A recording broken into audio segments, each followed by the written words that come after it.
Hello, and welcome back to a video series on MAC 1140 Precalculus Algebra. My name is Sean Perry. These are guided notes number 24 in the series on section 5.2, circles. The locus definition of what a circle is the set of all points equidistant or of equal distance to some single point.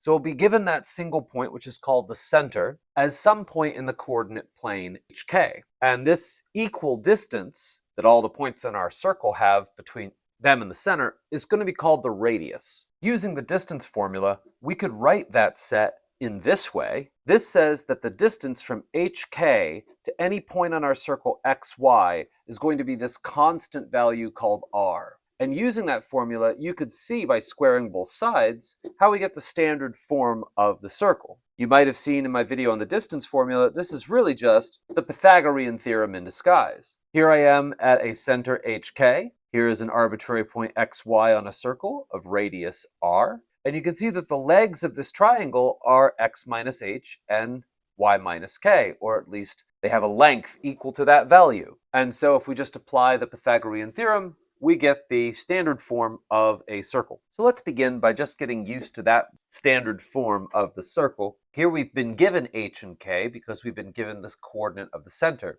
Here we've been given r, and we're going to want to make sure we square r when we put that into this form. Notice I am subtracting h and k, and thus if h or k were themselves negative, we'd get an additive term here. Number 2 gives us just such a situation because the x value of our center is negative. We find the center, and we can go straight over or straight up is an easy one to find the radius is 3. In general, it's going to be easy to find these 4 points around the center by adding and subtracting the radius horizontally and vertically. And that gives us 4 easy points on the circle. And that also gives us an easy way to find the radius. We just go from the center over, say, to the right until we get to the circle. And that will be our radius, this distance here. So that's 3. So we square that and put that in here. And then we have x minus h, which gives us a plus 1 in this case. And then y minus k. So here's our standard form of the circle. Number 3 gives us a center of a circle and a point on that circle. And they want to know what the exact value of the radius of this circle is. So we can find that just using the distance formula between these 2 points, which is the same thing really as plugging those points into the standard form and then solving for r. You're just bringing that square root over in the last step instead of having it as part of the formula like in the distance formula. But in any case, you are just plugging in those values, finding h and k, and finding this particular x and y, plugging them into standard form or the distance formula, and solving for r, you wind up with the square root of 10. Number 4 asks for the center and radius of a circle with a given standard form equation. From the standard form equation, we need to extract what are h and k. Those become the center coordinates. And we need to extract what is r. Well, r squared is 88. So r must just be the square root of 88, which you can simplify like this. Number 5 asks for the equation of a circle that passes through a certain center and also through this certain point. So what we want to do here is take h and k from our center coordinates, and we want to take x and y from this particular point. Now all that we have left to find is r. So let's solve for r, plugging in those particular points again. And we find that r squared, at least, is 637. Now, to get the equation of a circle, we don't really have to do anything else other than find r squared, because r squared is what's going to be in the equation, right? Not r. So we could just take the 637 and say that will be equal to, and then plugging in our points for the center here and here, we get the full standard form equation for this particular circle. Number 6 asks us to find the center and radius of a circle with diameter that has certain endpoints given. And I think it's a good idea with a lot of these problems to start by drawing a quick sketch of what's going on there. So here, marking the pertinent x's and y's, we mark these endpoints and draw a diameter. And there will be some circle that goes along with that, but the real important thing is this diameter here. We know that the midpoint of this diameter is going to be the center of the circle. That's true of any diameter. Now, what is the radius? Well, we need to find the length of this diameter and then take that in half. The diameter is twice the radius, and so the radius is half the diameter. So let's find out what that is using the distance formula again. Plugging in our x and y values for these two coordinates, we can find a distance of square root of 157. So the radius must be the square root of 157 over 2. Now my midpoint of that line segment, that is our diameter, is gotten by this formula here. So plugging these in, we get a value for h and k, the x and y value of the center. Remember that the midpoint formula is basically just taking the average of these 2 points and getting halfway between them for the x's, and the average of these 2 points and getting halfway between them for the y's. Question 7 asks us to give the equation of a circle with a diameter that has these endpoints given. So we have another kind of problem just like the one before, but now they want the full equation for it. So we find h and k the same way using the midpoint formula. And we find r the same way. We take half of the distance between the endpoints of the diameter, and we find that r is equal to the square root of 130 over 2, which squared is going to simplify to 65 over 2. And these two together, the center and the radius squared, give us the parameters to plug into the standard form of the equation. Question 8 says that a circle has a diameter of 6. Its highest point, meaning its largest y value, is going to be 5 minus 7, and its leftmost point, or lowest x value, is going to be 2 minus 10. Find the distance between these 2 points, and give the equation of the circle in standard form. So just to mention, they didn't even really need to tell you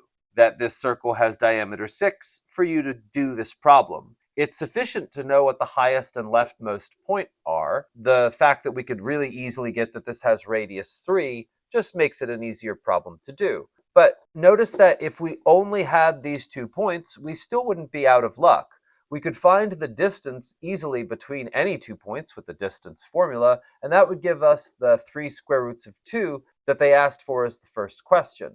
But from here, there's actually a couple different ways that we could find the radius quickly and easily. Perhaps the quickest and easiest is to note that whatever the highest value here is, its x value won't change as we go down to the center. And likewise, this leftmost value, its y value doesn't change as we go right towards the center. And so we have this y value and this x value to compose our center. And clearly those are of distance 3. That is to say, going from minus 7 down to minus 10 is a distance of 3. Going from 2 up to 5 is a distance of 3. This must be our radius. But perhaps an even cooler way to do it is to note that this is a similar triangle to the one that we would get if we put a 1 in place of the radius and a square root of 2 connecting those endpoints. Since these are similar triangles, we know the ratio of this distance d to r must be the same as the ratio of the square root of 2 to 1, which is just the square root of 2. Plugging in our values, we can quickly solve for r to get 3. Once we know that the radius is 3, it's easy to plug this into the standard form, and so we continue. Number 9 just asks us to draw the circle, so we have to take note of where its center is and what its radius is. Here r squared is 1, which means that r is 1. The hk value is minus 3, 1. So we go to minus 3, 1, put our center, and we notice that going 1 over either left or right or up or down gives us these 4 points which we can connect and make a nice circle. Question number 10 asks something about a circle whose equation is given in general form and not standard form. They've expanded the second degree polynomial and grouped the highest order terms up front. Okay, well, let's separate those x's and y's for just a moment. I like to leave a little gap here and here, and then we're going to complete the square on y. We would normally complete the square on both of them, but there aren't any x's composing a linear term here, so really x squared is already complete. It's the only x squared on that side.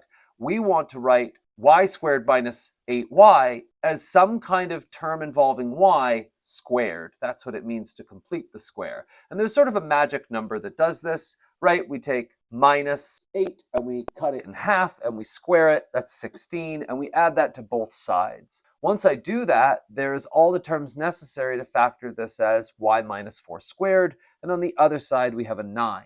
This tells me that my h value is 0. Since there's no h to be seen here, it's 0. and a k of 4, and an r of 3, which is the square root of 9.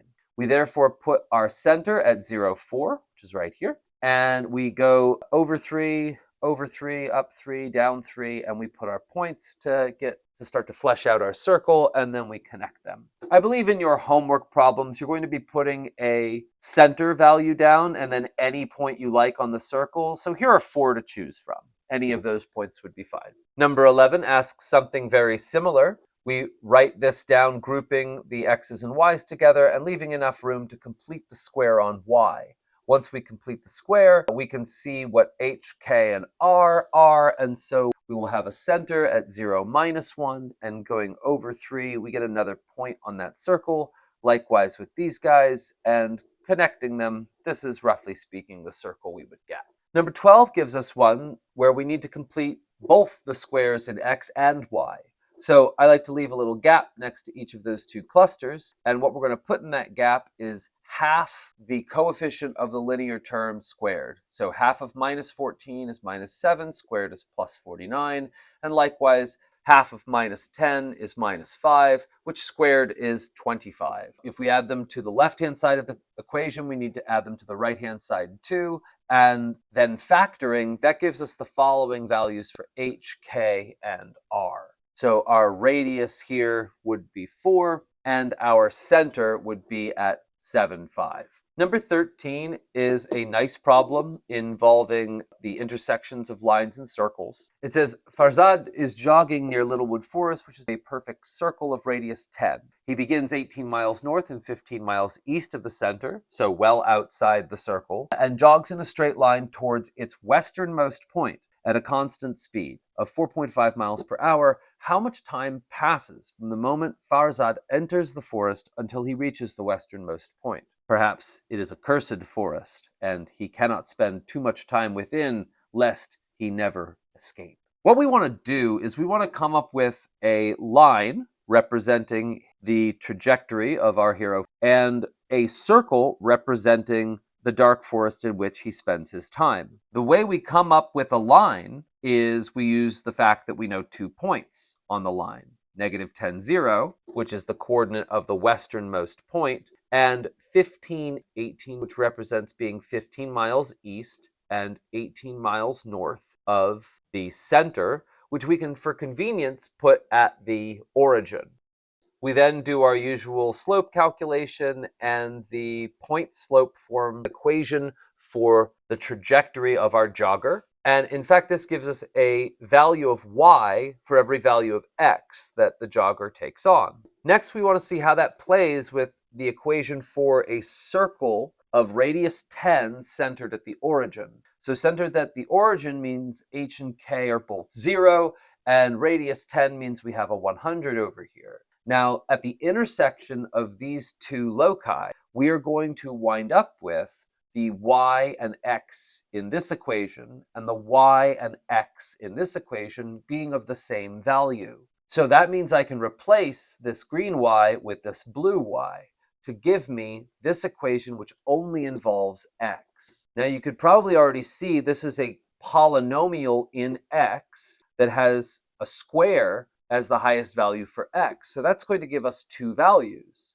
And that's going to actually correspond with these 2 values here. Here I've plotted it on Desmos to give us a kind of a better idea about what is the meaning of this polynomial that we're solving. So we notice here the line of our jogger, which goes through 15, 18, and -10, 0. And here we have a circle centered at the origin of radius 10. So we just saw that these intersections are going to be given by this polynomial here. So I've moved the 100 over to the side so that we could get this entire polynomial in frame, and the zeros of this polynomial will be precisely where this polynomial was equal to 100. So where are those zeros? You can see we do have this parabola shape because this is a quadratic equation, and we have a 0 right here at -10, and we also have a 0 right here, which is in fact the same x value as where the two intersect. So if all you were looking for was a x value here to some decimal approximation, I think this Desmos method of doing it is pretty nice, But let's say we wanted to take it a little bit further by hand. Then what I would advise is to do the following. You would FOIL this out and combine like terms. Now, a straightforward move here would be to plug this into the quadratic equation, and that would be 100% fine. If you were to say, this is A, this is B, this is C, and then plug this into the usual quadratic equation, you would get the same answers. But since there's a lot of square rootsing going on there, and it's generally a taxing formula, and also just so I can introduce this other trick, here's something you can do. We already know one of the other roots. We know that it is going to intersect at -10. So because we know a nice root, why would I do the quadratic equation when I can just do synthetic division by that root? Let's use that information. So doing synthetic division by -10 gets me a 0, as it needs to, and it gives me this linear equation to solve instead, which is a lot easier.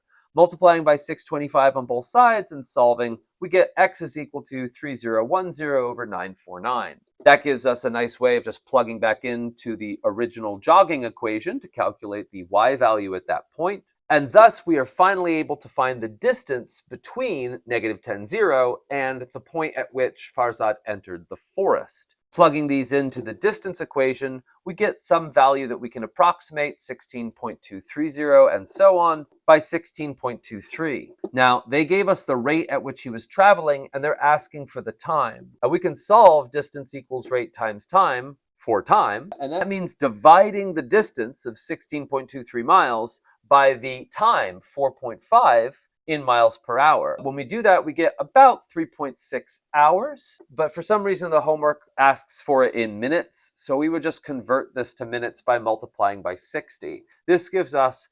216.4 minutes. So I certainly hope the curse of the cursed forest doesn't take effect in 216 minutes, or he is in trouble. A non-linear system of equations. Very cool. Anyway, that's going to do it for this video. Thank you very much for your patience and have a great day. Good luck with your studies. I'll see you in the next one.